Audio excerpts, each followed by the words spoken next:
Hello, I think I'm live. Yeah. Hello everybody. How are you? Am I live? Can anybody see me? I think I can. Swipe left to reveal comments and reactions. Still can't get used to this after many months of going live. I hope everybody's well. Sorry, I'm a bit disorganised. Well, I am quite organised actually for this, but my cat, excuse if my cat starts meowing really loudly, but he just caught a frog, so quite a big frog. I don't know how, because he's actually an indoor cat, so I have no idea how he got it. So he's just wandering around at the moment trying to find this frog that my husband saved and put back in the pond. So he's a little devil. So he's just been running around meowing like mad. Anyway, so we've saved the frog, so the frog's fine. But this is the little culprit, little humbug. Say hello, humbug. Hello. Hello everybody. Hello Dizzy friends. This is Humbug. He's about 1.5 years now, well, like 1 year and 3 months I think. And he's an indoor cat, British short hair, silver tabby. But yeah, if he was let out, oh, and he just hissed at me, you see, because he's really quite angry at me because I took the frog away. Never mind. Anyway, more to the point, how is everybody? Hope you're okay. I'm really sorry I've not been live for ages. I've had a really busy couple of months, and there's been lots going on. There's been work's been really busy, and then been the relapses with all the allergies that I got eventually under control, and then I've just recently been getting over a viral viral infection that one of my daughters gave me. I mean, it was just a cold and a cough and a sore throat and, you know, an upset stomach, and I felt sick, but it really knocked me for six. So that's I've had that for a week now, so I'm still a bit stuffed up, which is why I haven't been going live, because I've been quite croaky and I don't think anybody would have understood me anyway. But I wanted to go live tonight, and sort of a kind of last minute arranged live thing, because I was contacted actually, and well, actually I asked how she was, Laura Ann, who I've been chatting to since May. And this girl, I think she's 23 and I think she's a teacher. When I started chatting with her back in May, she was in a whole world of trouble. Like a lot of you are, you know, you really have been struggling, bless you all. And specifically, Laura had to give up work for 5 months, so she couldn't work at all in the school. And yeah, her world was a complete dizzy mess, to be honest. And then she started changing some things in her life. I think she's been really looking after herself and drinking lots of water and doing lots of things to help her. And one of the things that she's been doing since end of April, like the neurologist had told her to do, is an idea of keeping a diary. And anyway, I think it was the other day, I messaged her like I do with some of the people that private message me, and just see how things are and how people are. Hello Laura, and she's joined. Hello Laura, hello Karen, hello Andy. Yeah, so she messaged me back and gave me an update on how she was getting on, which is amazing. She's back to work full time, which is incredible. From going from no work for 5 months to then suddenly, you know, going back full time, which is just so inspirational. I can't even work full time, so, and I'm years down the line with this, you know, so it is a real struggle. Unfortunately, I've got 2 vestibular disorders, so both tend to kick off at the same time typically. But it doesn't matter if you've got one, if you've got none, whatever. It's really hard work. So she's done incredibly well. Anyway, she showed me this diary on private messenger, because I said, you know, how are things going? And she said, yeah, I've been keeping my diary. And I said, oh, could you show me some pictures of the diary? And I just could not believe this diary was just incredible and put mine to shame, basically. I've been keeping a diary, gosh, since 2013, when I started vestibular rehabilitation therapy, because the physio lady, the therapist, said it would be a good idea to keep a record of everything. a daily record if you can, even a weekly record would help. So my diary started off looking like this, which is like the vestibular. I know that's all back to the front, sorry, but these are all the vestibular rehabilitation diaries that I used to have to keep every day for a year and a half, actually. So it's just a laborious task. I know it's a nightmare keeping diaries. You know, we're all busy, but anyway, Laura, obviously she's very good at keeping diaries, and she had this academic diary because she's a teacher, and her diary is just so detailed. It's amazing. So I did post up some pictures of it actually and pinned it to my wall. So after this, go onto my timeline and have a look at the photos of her screen grabs of her diary, because it's really interesting. And pop a message on here. What I would really love you to do is engage in this live broadcast and let us know, A, if you keep a diary, B, how you do it. I mean, I've been doing mine since my VRT on my phone, which, you know, sometimes I do it, sometimes I don't. I'm a pretty lapse at it, to be honest. But Laura's inspired me to get my own diary. In fact, I've copied you, Laura, sorry. I did say that I was going to get the same diary as you. And start creating a diary myself. So today I had to backtrack a bit, but I went through my iPhone and wrote down basically all the bits. I know this is back to front, but I pretty much did sort of similar to what Laura does, and I keep a record every day of what the scoring of my dizziness is, so out of 10, so you know, 1 being really good at its best and 10 being the worst. So for example, on Monday my dizziness was 8 out of 10, so it was pretty severe, to be honest. My headaches were 9 out of 10, and my blocked ears, because I had a viral infection, were 9 out of 10. So not a particularly good day. And like Laura's put on here, she's made a record of all that she's eaten throughout the day and all she's drunk as well. And you drink a lot of water, which is fantastic. About 3 to 5 litres a day she drinks. Has anyone drink that amount of water? It's incredible. So I think that's fantastic, because vestibular sufferers really suffer from dehydration. So drinking lots of water is really good for you. So when you get your water intake up, then it really helps with vertigo attacks and general dizziness, dehydration and anxiety and everything. So she drinks a lot of water, I've gauged from these diaries, and she actually has a very good healthy diet. So there's quite a lot of balanced foods here and a lot of water, as I say.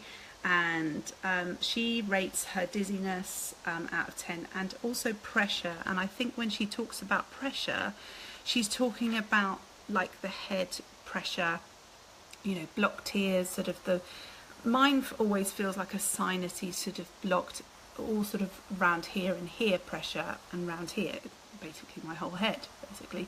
So I don't really give my... I don't really put down pressure, because it most of the time it's not there.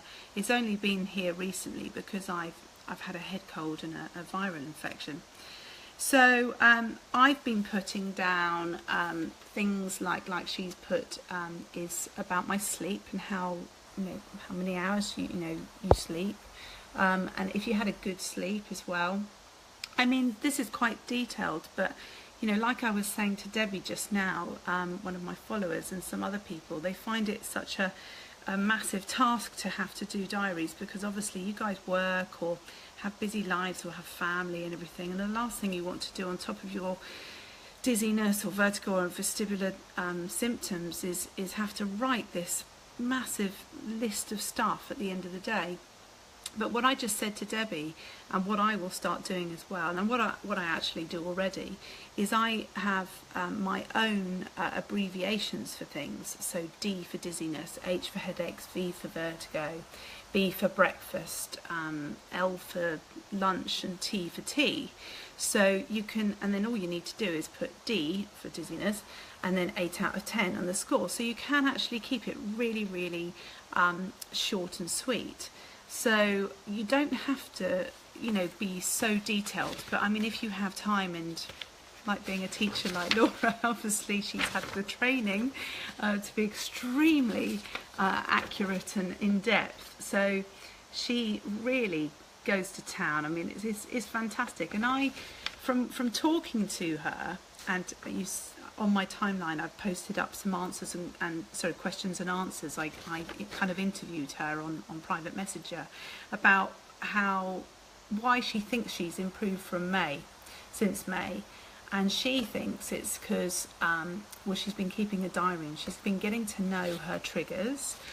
So diaries are a fantastic way to get to know your triggers and to get to know, what you're eating, how much water you're having every day.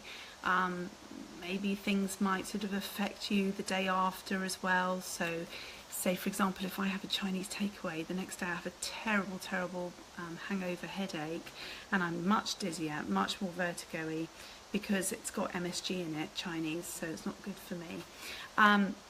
So yeah, I was asking her lots of questions, and it's amazing the transformation from speaking to this dizzy, sorry Laura, but dizzy, vulnerable, mess really in May, like I was years ago.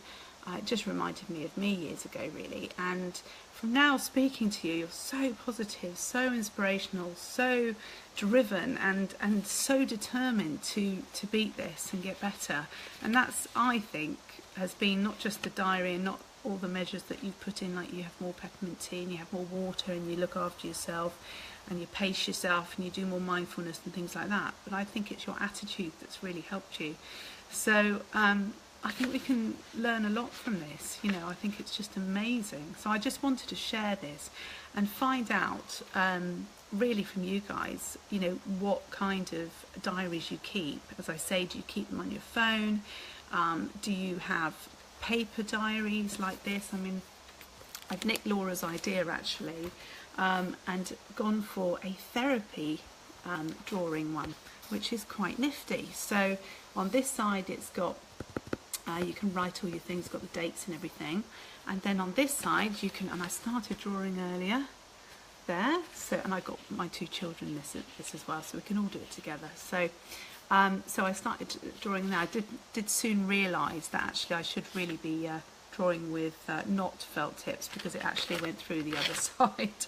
So it's not, I mean, it's only £2 something, so it's obviously quite flimsy. It's not your real big quality, high quality thick paper. So maybe my tip is, now that I've discovered this today, is that it shows through. If you use felt tips, maybe use pencils or crayons or something. But it's a really good diary, and this one is actually 2017. It's halfway through the year one, so it's 2017 to 2018, and I'm actually giving one of these away.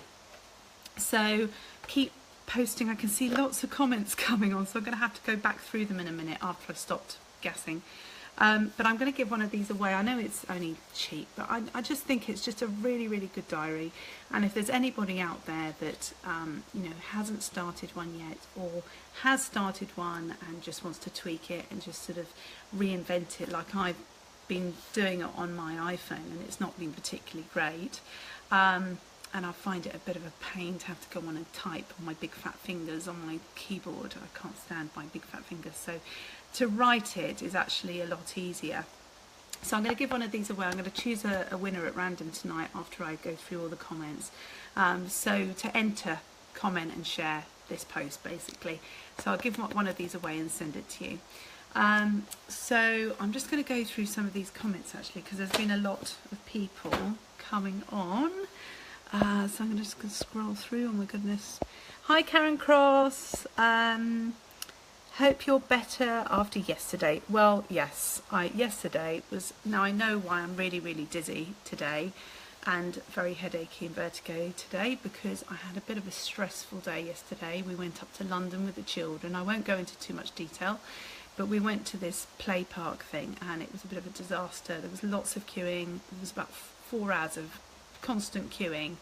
We're only able to do about 5 activities, and we didn't even have lunch. And so afterwards we went to Pizza Express at the Westfield Centre in London, and that was a disaster. We queued for 50 minutes because all the restaurants were packed as well, and then it took another hour to get our food, so it was a complete disaster. And then we got in the car back to Guildford, and it took 2 hours and 15 minutes, so it was a whole day of complete queuing, which I can't stand at the best of times, and certainly with dizziness and my vertigo attacks. I had a few vertigo attacks actually in this play park as well, because there was blue bright lights. So after that, and I had a bit of an anxiety attack in Pizza Express because I got so riled by this bad customer service and us queuing up. Oh, I've sent a stinking letter off today because I love Pizza Express, but this particular, that yesterday was dreadful. Anyway, so yes, thank you, Karen. I do feel a little bit better, but I've got a terrible headache at the moment, an earache in both ears. And just typical symptoms of a viral infection, to be honest. I don't think it's all just to do with yesterday, but it didn't help. Andy, do you find any home remedies for the Meniere's disease? Vertigo is driving me mad. Can't get my balance and sick. Would appreciate any info, thank you. Well, Meniere's, I'm not a great expert on Meniere's. Do contact actually vestibular.org, Veda. I'm an ambassador for them, and they're an amazing, amazing company, and they have they're a non-profit charity, and they've got basically vestibular. That's all they do is vestibular, and they have a fantastic customer service team. If you private message me, Andy, I will put you in touch with Cassie, the customer service lady there, and she will get you in touch with someone to talk to you about Meniere's if it helps. They're an American company, so we've got to appreciate their, I think they're sort of 5 hours or 8 hours behind, but they're really responsive, and they can give you the information and give you the fact sheets and things to help.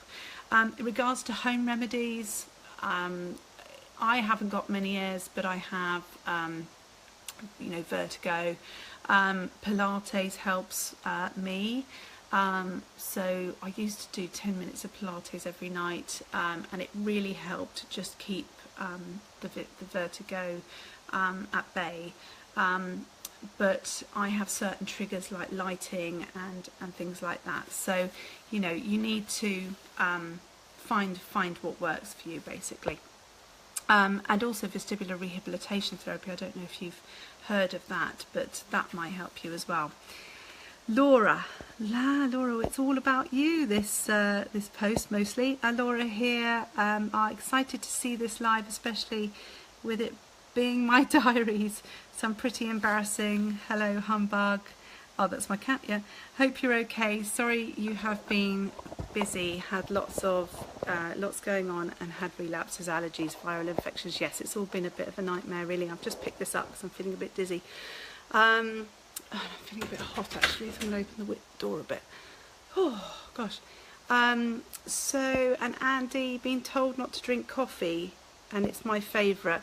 Now, is that probably because of the caffeine? Because that is a big trigger for me, is caffeine's very, very bad for my vertigo.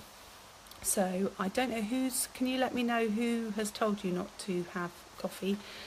Because actually it was my own personal research that I stopped having coffee, and then I spoke to my consultants and he said, yes, stay away from caffeine. I don't have alcohol either as well. And to stay away from sweetener, yeah, sweetener's not good either. I think it's just trial and error, Andy. And going back to this diary, really it's just sort of trial and error and finding what works for you. Specifically, if you're keeping a diary of what foods and caffeine and alcohol or anything that you're having in the day, if you get bad symptoms for your Meniere's the next day, then obviously there's something in your diet or something that you're having the day before that is affecting it. That's how I found out my triggers, basically, by keeping a diary, and it's really important. Plus, also, the other thing about keeping a diary is if you're going for constant reviews with your consultants in the hospitals, it's really, really good to take the diaries with you, or send them in advance, so that they can read, because when you're in these consultant meetings they don't have much time, and you know, if you consumed all the whole time going through your diary, it'd be a waste of that consultation meeting. So you can send ahead of time, either in the post or whatever, or if you're private, you can send by email, so that they can have a read of the diary in the last week or the last few months and sort of get an idea of how you've been. Kim Brooks, should keep, as in should keep a diary, I think you mean. Yes, I think it's a really good idea. And I think what I've written down here, I've got my little points up on my board because I'm just so forgetful. You see, I've pinned them up here.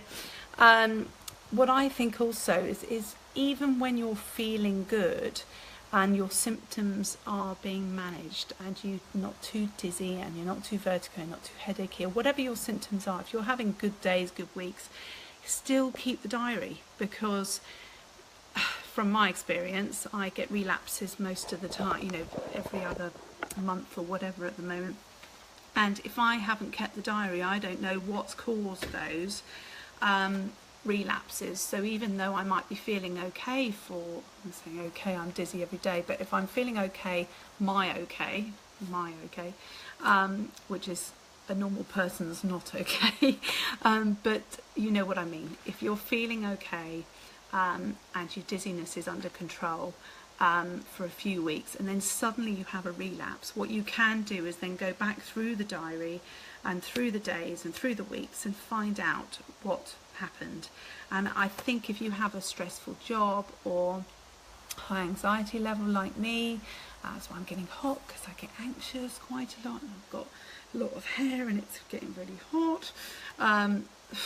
So I get quite anxious and fidgety, and it's good for me to score my anxiety out of 10 so that I can look back and see how my anxiety's been. So my big point and my big tip is make sure that you keep a diary all the time if you can, even if you skip a few days in the week. Just try and keep a diary as much as possible so that you can, if you do for some reason have an awful relapse or just a quick relapse, you can go back and just see what has caused it or what has triggered it. So it's all about identifying triggers. As I say, that's how I identified all my triggers, by keeping a diary. Laura, I literally do my diary at the end of the day when I take my meds. I literally jot it down. This is Laura, who we're talking about with her diary as an example. Amazing diary. Don't see it as a task. Yes, it makes it very brief. Oh yes, I make it very brief. Do it so you understand it. No one else has to understand it. Just so that you can look back. I just like to keep it because I go back and show my neurologist and see him. I'm waiting to see him on the 22nd. So I think that's a good point in regards to looking back. If you have a relapse, what Laura's found, and actually what I've found as well, is I've gone back through my diary, even though I'm having a terrible relapse. Say I'm having one today, a really bad relapse, and I look back a few weeks ago and I see that actually all those days that week were 5 out of 10s, which were really good. It's a really good score for me. They never really get to 3s or 4s, unfortunately for me, but you know, I can look back and go, look, I've been there before, I've been good before, I can be good again. So it's just trying to, you know, keep you positive, really, and it keeps you on track as well. So diaries are not just about sort of symptoms and sort of scoring them out of 10 and things like that. It's to keep you positive and it's to keep you focused. I suppose it's in the same way as being, I mean, I used to do Slimming World, and we used to have to keep diaries, food diaries, and it kept us on track. So it's a similar thing, really. Sorry, I'm just taking my shoes off because I'm sweaty. So I'm being a bit of a pain, aren't I, having to shift around. But as I say, I'm really dizzy. So not having a good time at the moment with this virus, but I'm hoping that will just shoot off soon. Let me read some more comments. Sorry, should keep a diary and did start one, but when I'm in a good place, don't bother, which I know is silly, but may start again with what you were saying. I know, sorry, I keep reading all these sort of very slowly. I know if you do keep one, you look back and you can see how far you've come. A really good point, actually, Kim, is you can see how far you've come. I mean, it's amazing. If you look back in April at Laura's scoring, it was, you know, 9 out of 10, 8 out of 10, really, really debilitating bad days. Now she's scoring 1 out of 10, 2 out of 10, and it's unbelievable. 3 out of 10. It's incredible. So you can see the amount of improvement she has just in a matter of months, really, and she must look back on that and just feel so proud. Oh, hello Claire. Have not kept a diary, but will now already in time for my ENT appointment. Yes, so as I say, it's not all just for yourself. Diaries are brilliant for consultants as well, and doctors, and to make them listen to you as well, because they will not be able to do much without any history. So what consultants are trying to gauge, if you don't have a diary, you spend about 5 appointments or 10 appointments getting to know them, and them getting to know you, and them getting to find out your history over those few weeks. And actually, if you've had a diary that you've been keeping for months or years or whatever, or weeks, then they can very quickly ascertain sort of how you are over time. So it sort of quickens up the diagnosis, actually. So it's a, you know, just look at it as, if you haven't seen a consultant yet, or you're going for reviews, or you haven't had a diagnosis yet, it's a brilliant way, if you keep a diary, to get a pinpointed diagnosis. So that's a really good point. And just going back to Kim's point, yes, absolutely. If you feel fine, you should still keep a diary, as I say, because the minute you have a relapse, God forbid you have a relapse again, you can look back and see what triggered it. Excuse me, I should have a tissue really, because I'm still very snivelly. You should have seen me a few days ago. I was like, choo, choo, choo. It was so childish. My husband was doing his head in. So I'm just wondering if I've got some toilet roll here, actually. I might just have a wipe of the old nose. This has been my best friend for the last week. So I've gone through about 50 toilet rolls. Oh dear. Excuse me. How disgusting. Anyway, never mind. I don't care. Tiffany, hello. I have kept a diary all my life, and as I got older, they've become more of a health diary, really. Being good when seeing specialists or doctors. That's fantastic. Doctors are. Sometimes you forget how you were and your symptoms and what dates. Yes, now the dates are the key thing, because my consultants have always said over the years, when did you experience that vertigo attack, and when did you have that headache relapse, and when did you have your worst dizziness in the last year? And I'm like, oh, what? So I can look at the diary back now and sort of just, you know, pull out dates and stuff. So it's quite impressive if you keep a detailed diary. It's really, really well worth it. And she's put here, sorry Tiffany, thanks for doing this and your advice today, you're a star. Yes, I've been talking to you privately and you're doing fantastically well, and I will look at your, I think, have you sent another email? I sent an email back, but I think, have you sent me another email? I will check. But I'm glad to be of any help I can. As I say, I'm not medically trained, but I'm pretty experienced in this after dealing with it for 7 years and seeing every consultant under the sun, basically.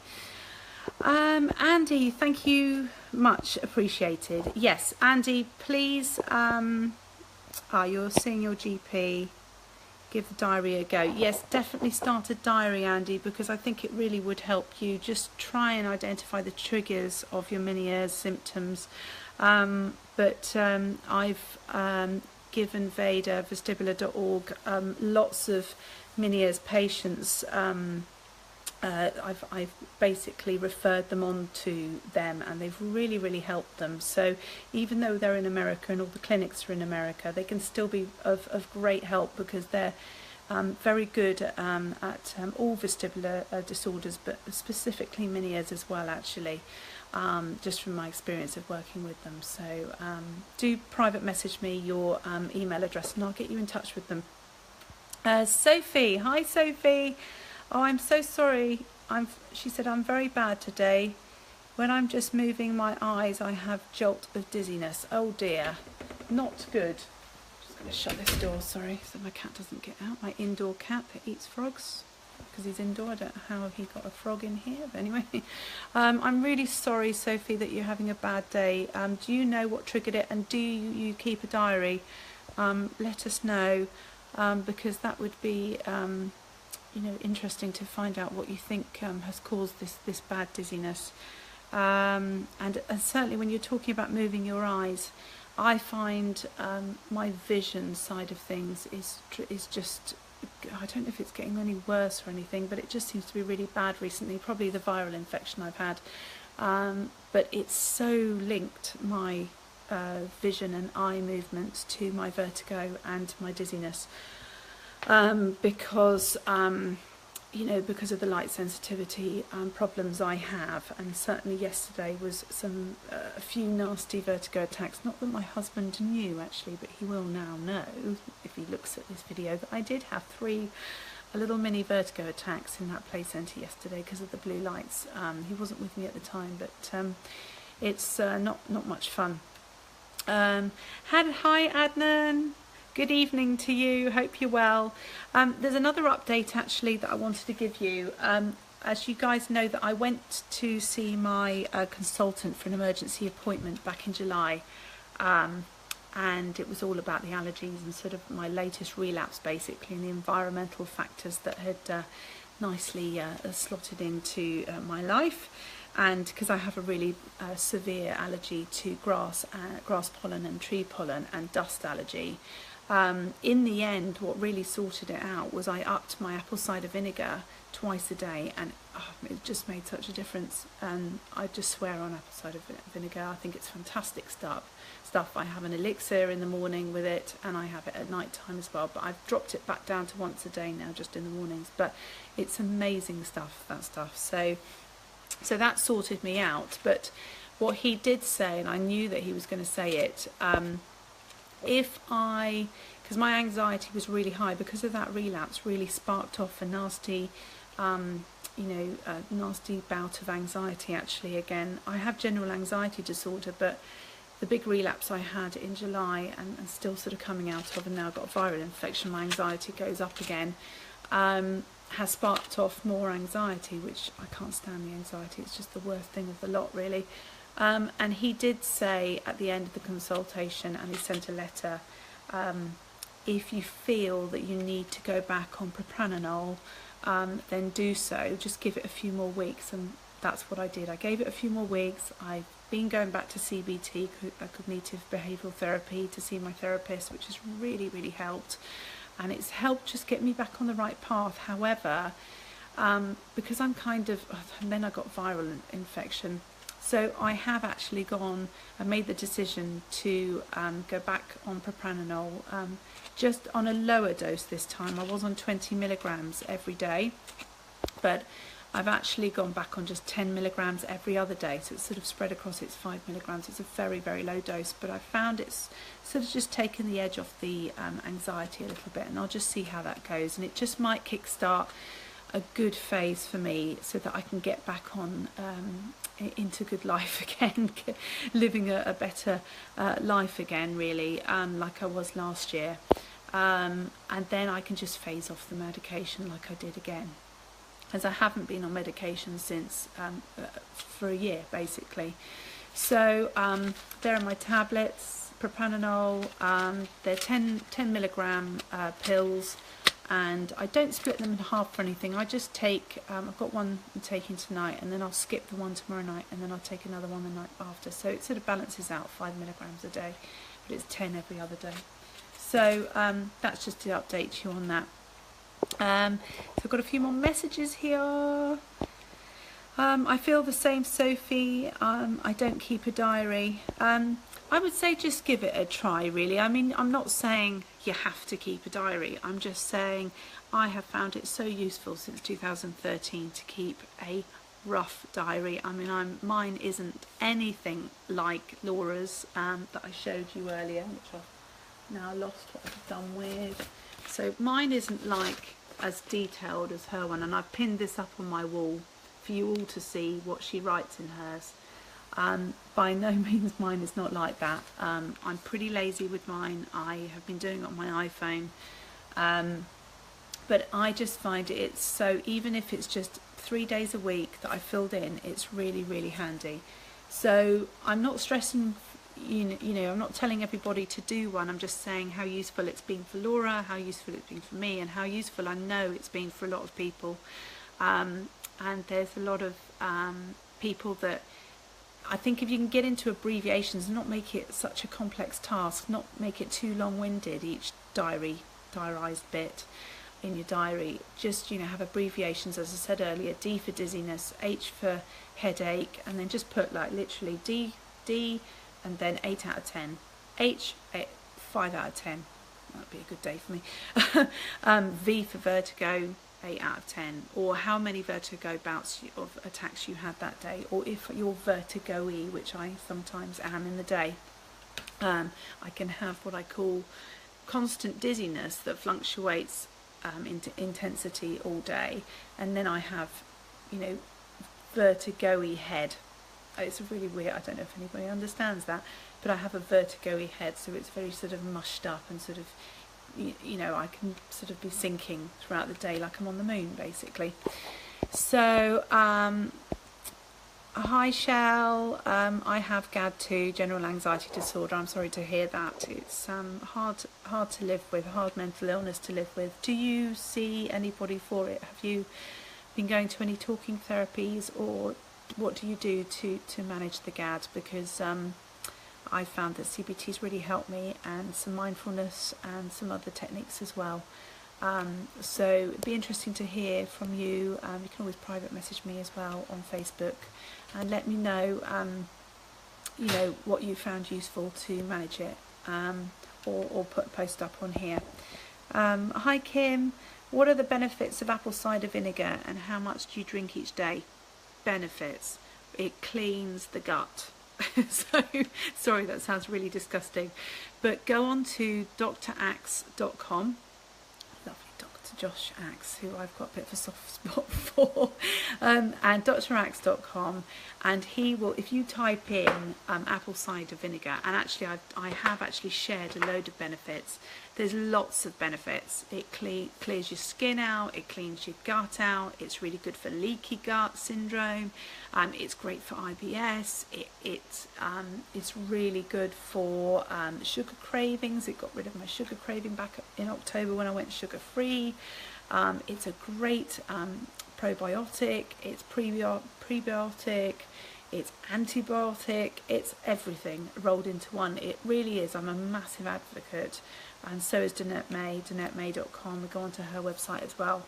I can't talk fondly enough about apple cider vinegar. It's amazing. And the elixir in the morning, yes, I take it as a drink. I've shared recently, I'll put a link on here afterwards of what I do to mix it up. I basically put about half of cold water in a cup in the morning, so I'll have it an hour before food or my smoothie. I have a smoothie in the morning. Half a cup of cold water, half a cup of hot water or boiling water, so it's lukewarm water. I put a dash of raw organic honey in. I put a tablespoon or sometimes 2 tablespoons of apple cider vinegar in, and then I might put a bit of cayenne pepper in, which is meant to be really good for you as well. So, and half a lemon, squeeze half a lemon in. So I have that every morning, an hour before I eat, and sometimes, like I did to sort out my allergies, I upped it to every evening as well. The other benefit is weight loss as well. Really good for maintaining your weight as well, if you've just lost a load of weight, which I haven't recently. Which I wish I had, because I'm going on holiday next week, and the thought of me in a bikini just makes me feel sick. But and I'm going away with a really good friend of mine who's fit as, and she's just like so toned, and I want to be on the separate beach from her and the separate swimming pool. So that's going to be quite funny. Anyway, apple cider vinegar is brilliant. So there's tons of benefits. You don't even have to take it for yourself internally or anything. You can actually even use it for a cleaner around your house. So there's loads of benefits. And also I had a, sounds disgusting, under my armpit, I had a lump, and it turned out to be a sort of cyst thing, and it got quite infected, and I put apple cider vinegar on a plaster 5 times a day, and literally in 2 weeks it had gone. And I couldn't get rid of this thing for about 1.5 years. Went backwards and forwards with doctors trying to get me antibiotics and all that rubbish, which I didn't want to take, and eventually got rid of it with apple cider vinegar. So there you go. So there you go, Kim. Sorry for the long-winded answer there. Sophie, I don't really know what started it, and I can think of it, all I can think of is yesterday when I had my hospital appointment for my vertigo. They done different exercises with me, like lying me down, and also on my side, back up again, but today it seems to be worse, and I don't take a diary, but thinking I actually should start doing one. But no one is doing anything for me to help all this at my age. I'm really sorry to hear that. And if you're at the hospital yesterday, what I will say, if they started putting you in different head movements, did they, it sounds like the Epley manoeuvre, because they put you on your side and then back up again. That sounds like the Epley manoeuvre. Did you have the Epley manoeuvre to see if it was BPPV? So let me know if they mentioned that, because that sounds to me like you had the Epley manoeuvre. And literally, if you have the Epley manoeuvre, like I've had a couple of times, you feel dreadful the next day, trust me. It's like having vestibular rehabilitation therapy. You are bound to feel dreadful afterwards. It can last a day, it can last hours, it can last weeks. Hopefully yours will just last a day, but I would say that that's probably what the trigger was, because what they've done is either the Epley manoeuvre, or if they've done some exercises to rehabilitate or start rehabilitation. If you can give me some more details, I might be able to help you a little bit. If you can private message me, we can have a chat.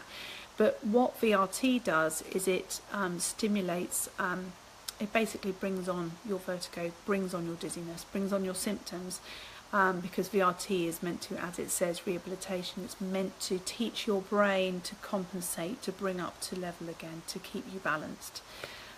So any exercise that you do, or Epley manoeuvre, will make you dizzy and vertigo-y afterwards. So I would probably put my money on it that that's what that was.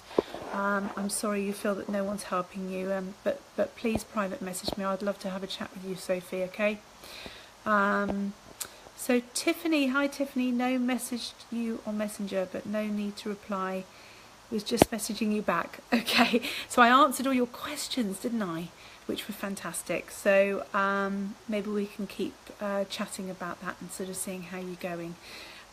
Meant to put, I started writing diaries when I was 12. Wow, not all my life. Good advice as normal. You should have been a doctor. Me, oh my God, my mum says that.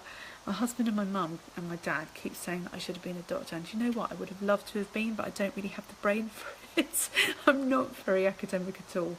I'm a creative and I'm a sales and marketing person. So, being a doctor, I'm actually just embarking on a nutritionist course. I'm hoping to start that probably in the new year, actually. That's probably as far, I don't even know if I'm going to complete that, because I'm a bit worried about how dim I really am, but thank you anyway. I would have loved to have been a doctor, but in one of the email then, any specialists I've seen, sorry, you've put, you should be a doctor, you've told me more in one email than my specialist I've seen. Well, do you know, it's all about experience, I think, and the more people you can talk to, the better. And as I said to you, Tiffany, there's the questions that you wrote to me to answer. I'm very happy to put those, you know, on our timeline, just to sort of get some feedback from other vestibular migraine sufferers, because I think it would really help them and help me and help you as well. So maybe we can have a chat a bit further about that. Laura, I find my diary really useful. It literally takes me about 5 minutes in the evening, if that. It's great to look back on, especially on a bad day, and makes you realise what a strong person you are and how well you do. You are very strong and you have done amazingly well. And there's a load of people. I don't want to miss everybody out, because Laura is just one of the people that I've been speaking to since May. I've been speaking to people since January, since I started this blog, and there's so many people that have done incredibly well. And it's not all the advice that I've given it. It's actually them, that they've changed their lives from negative to positive, and found some positives in these negative symptoms and these debilitating vestibular symptoms and mental illness. So I think it's all just, if you help yourself, then you're halfway there. So Sophie, and also have anxiety and depression, which very hard for me. Yes, I have general anxiety disorder, and I have bouts of depression as well. The depression has got a bit better, because I think what I've realised now that I've had to accept what I've got. It took me a long time, many years of beating myself up about this and being very angry and bitter about me having these two vestibular conditions and anxiety, and the bouts of depression have been up and down all the way through since 2013 mainly, and it's very hard to deal with. I as I said earlier, I find the mental illness side of the whole thing the most difficult part of it. I was saying to someone earlier, actually, which is a good thing for people to know, my vestibular rehabilitation therapist was amazing, and she told me something that stuck in my head one day. She said, because I said, why have I got anxiety? Why? I never was anxious before I had vestibular symptoms, so why have I got it now? And she says your emotions part of your brain is intertwined, or right next to it sits right next to your balance part of your brain. So of course, if you're feeling imbalanced, then you're going to feel anxious, or you'll feel your emotions are going to be heightened. So that was a really good thing that she said to me back in 2013, and it stuck with me, and I say that to a lot of people to get them to understand, because people don't really understand why they've got mental illness related to, and it is really related to your vestibular conditions, because, if you feel dizzy and feel vertigo and headachy, you're bound to feel anxious, aren't you? Sorry, I'm just reaching for my tissue, which is, excuse me, my voice is going croaky now. I did have CBT sessions. Hi Shell, this is Shell Watson, hello, thanks for joining, but didn't finish them, not having them. Okay, so you didn't finish them. Did you, what do you mean by that? Did you not find them useful? So I think you've put here, hold on. You don't have the time. Yeah, okay.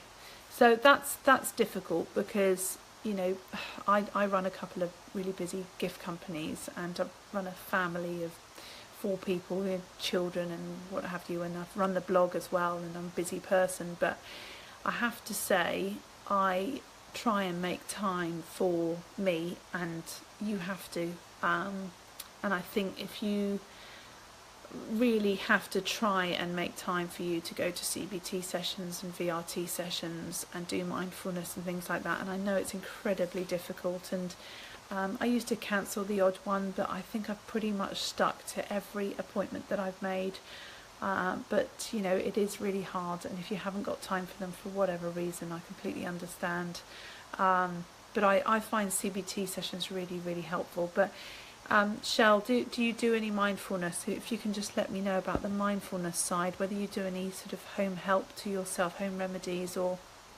any help that you give yourself at home, any mindfulness that you do. Yes, Sophie, yes, I also have BPPV. I think you mean BPPV instead of BVVP. So anyway, I am conscious that I'm gassing on, and what time is it? Yes, I've been gassing on for nearly an hour, but I just wanted to show you the diary from Laura, and also the screen grabs, and also what I'll do is I'll go back on afterwards. I promised a few links actually on here. What I'll do is I'll go back on afterwards, and I will choose a winner from everybody that's commented on this post, and do share this post as well, just to raise awareness.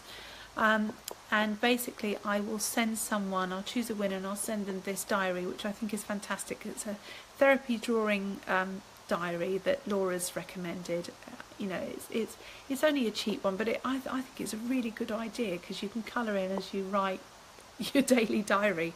The other thing I wanted to mention is also, you'll see soon on my Facebook timeline, I'm an ambassador for Vestibular Disorder Association, and they're trying to raise obviously awareness of debilitating vestibular conditions.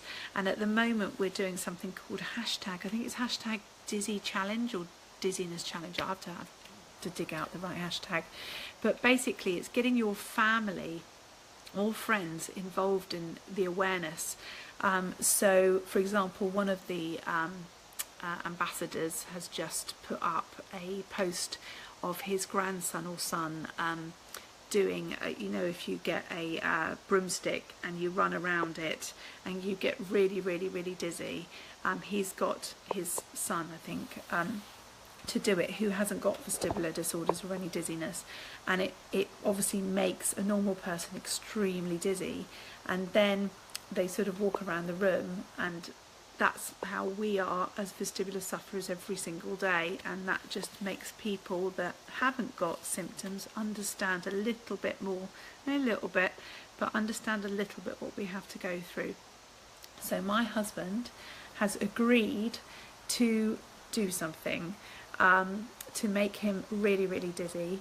So I'll take a video of it, and I will put it up on my timeline and pin it to the wall and do this hashtag thing and put it on social media to raise awareness.